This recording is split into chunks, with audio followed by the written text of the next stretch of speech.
What's going on, everybody, and welcome to episode 18 of the We Fought Back series, where today we will be talking about the Baptist War of 1831.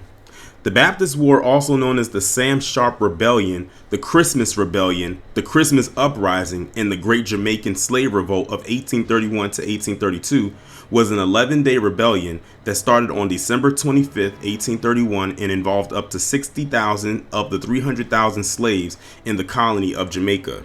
The uprising was led by a black Baptist deacon named Samuel Sharp and waged largely by his followers. The revolt, though military unsuccessful, played a major part in the abolition of slavery throughout the British Empire.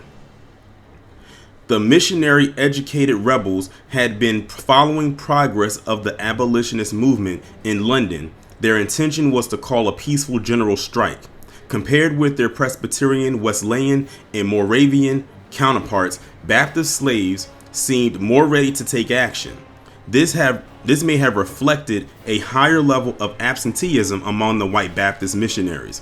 The relative independence of black deacons facilitated slaves taking greater ownership over their religious life, including reinterpretations of Baptist theology in terms of their experience. For example, they placed an emphasis on the role of John the Baptist, sometimes at the expense of Jesus. Tom Burchell, a missionary in Montego Bay, returned from England following Christmas vacation. Many of the Baptist ministry expected that he would return with papers for emancipation from the King William IV. They also thought that the king's men would enforce the order, and discontent escalated among slaves when the Jamaican governor announced that no emancipation had been granted. Led by native Baptist preacher Samuel Sharp, enslaved black workers demanded more freedom and a working wage of half the going wage rate. They took an oath to stay away from work until their demands were met by the plantation owners. The enslaved laborers believed that the work stoppage could achieve their ends alone. A resort to force was only envisaged if violence was used against them. Sharp was the inspiration for the rebellion and was nicknamed Daddy Sharp. His military commanders were mainly literate slaves like him, and they included Johnson, a carpenter called Campbell from York Estate, a wagoner from Greenwich Estate named Robert Gardner, Thomas Dove from Belvedere Estate, John Tharp from Hazliffin Estate, and George Taylor, who like Sharp was a deacon in Burchell's chapel. It became the largest slave uprising in the British West Indies, mobilizing as many as 60,000 of Jamaica's 300,000 slaves. During the rebellion, 14 white people were killed by armed slave battalions and 207 rebels were killed. The rebellion exploded on December 27th when slaves set fire to Kensington Estate in the hills above Montego Bay.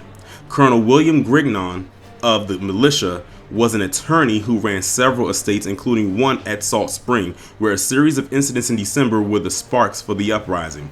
Grignon led the militia against the rebels at Belvedere Estate, but he was forced to retreat, leaving the rebels in command of the rural areas of the parish of St. James. On December 31st, the colonial authorities instituted martial law. Sir Willoughby Cotton, who commanded the British forces, then summoned the Jamaican Maroons of accompanying Acapong town to help suppress the rebellion in the second week of January. However, when the Acapong Maroons attacked the rebels at Catadupa,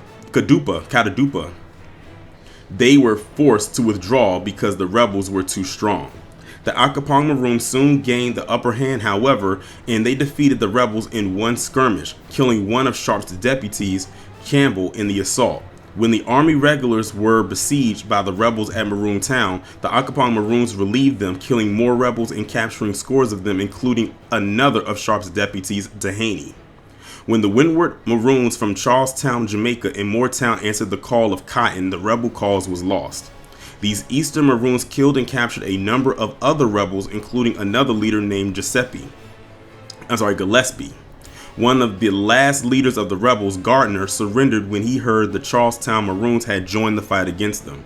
The rebellion was quickly suppressed by the colonial authorities. The reaction of the colonial government and reprisals of the plantocracy were far more brutal than any actions undertaken by the rebels. Approximately 500 rebels were killed, with 207 killed outright during the revolt. After the rebellion, an estimated 310 to 340 enslaved Jamaicans were killed through various forms of judicial executions. At times, enslaved Jamaicans were executed for quite minor offenses. One recorded execution was for the theft of a pig, another a cow.